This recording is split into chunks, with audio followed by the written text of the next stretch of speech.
Kabrigada, pamamaril po ng dalawang menor de edad sa isang paaralan dyan sa Tacloban. Planado ayon sa Police Regional Office number 8. Kumalat na screenshot na usapan ng dalawang suspect kinumpirma ng kapulisan. Live mula dyan sa Campo Crame, Brigada Cat Austria, ibrigada mo! Brigada Live Report. Lumalabas na planado umano ang pamamaril na isinagawa ng dalawang menor de edad sa San Jose National High School sa Tacloban City kahapon. Sa panayam dito sa Camp Crame, kay Police Regional Office 8 Regional Director Brigadier General Jason Capoy, napagalamang posibleng nagsimula pa noong buwan ng Mayo ang pagpaplano sa naturang pag-atake. Kinumpirma rin ni Brigadier General Capoy ang kumakalat na screenshots ng usapan ng dalawang suspect na mabilis na naipasa sa social media at isa ito ngayon sa mga ebidensyang sinusuri ng mga investigador. Ayon kay Capoy, isa sa mga anggulong tinitingnan ay ang posibleng bullying.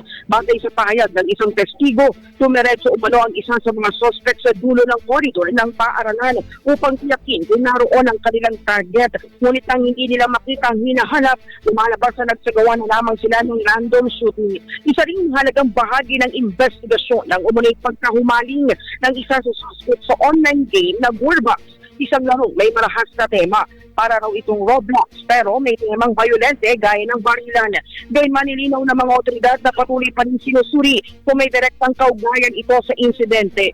Sa kabuuan, 23 katao ang naging biktima ng insidente. 3 ang nasawi habang 15 ang nagtamo ng shooting-related injuries. 5 naman ang nasugatan matapos tumalon upang makaligtas sa pamamaril.